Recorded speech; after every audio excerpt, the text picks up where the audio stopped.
I found out the actual reason my mom lost custody of me, and I don't know if I can ever look at her again. Trigger warning, SA.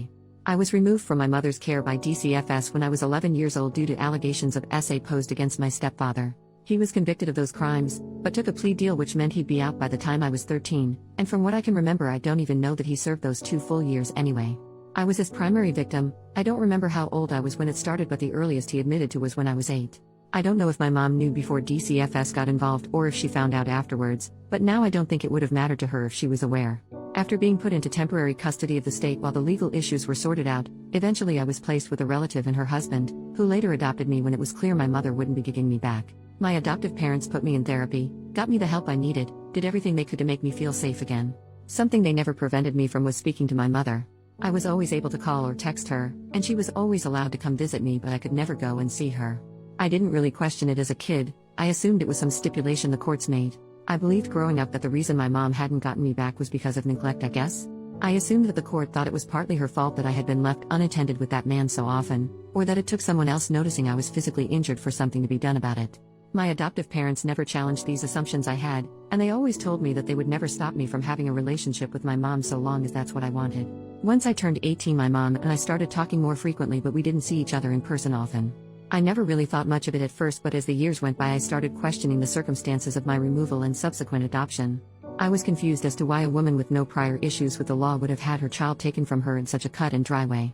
I decided to ask my adoptive parents about it, and they very gently informed me that my mother was told that in order for her to regain custody of me, her husband, my abuser, would be required to leave the home, and could not under any circumstances come near me. Not only because he was an offender but because I was the victim. My mother evidently could not meet these conditions, and so I was adopted by my relatives. When I worked up the courage to ask my mom if it was true, she didn't deny it. She told me she loved him, that he was a good man who made a mistake. They said that she could have her daughter or she could stay with her husband, and so she chose him. She picked him over me. I don't even know what to do with the things I'm feeling now. I feel sick just thinking about it. She's my mother, and she knew what he did. He was convicted of SA-ing her 11-year-old child, and she refused to leave him. For the past 12 years she has willingly slept in a bed next to the man that SA'd her daughter. She has stayed married to the man who hurt me. My adoptive parents said they were advised by the therapist to let me figure it out in my own time, as my mother, despite picking that man over me, never made any move to have me near him again. She just wasn't willing to make him leave so that I could be with her. Evidently the therapist thought it would be more detrimental in the long run to keep me from communicating with my mother entirely. None of that makes me feel better. The past 2 days have felt like a nightmare. I don't understand how she could stay with him. I don't understand why she chose a monster over her own child. I'm trying to understand why my adoptive parents didn't tell me, but to be honest I don't really understand their reasoning either.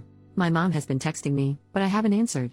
I can't even think about her without feeling nauseous or so angry I want to cry, or both. My adoptive parents keep checking in on me, but I've only answered the phone for them because I don't want them to drive here out of concern. I really don't even know what to do anymore. Edit. I said this in a comment, but I thought I'd clarify here too. I'm not necessarily mad at my parents, I'm just overwhelmed with the reality of this situation. I don't know how I feel, but I know I need time to feel it. I'm still in therapy, which is related to the abuse I experienced, so I do have a professional to rely on for guidance if I need it. And I don't think I'll ever be able to speak to my mother again. I can't get past this to forgive her or understand her reasoning, and I'm not sure I will ever want to try.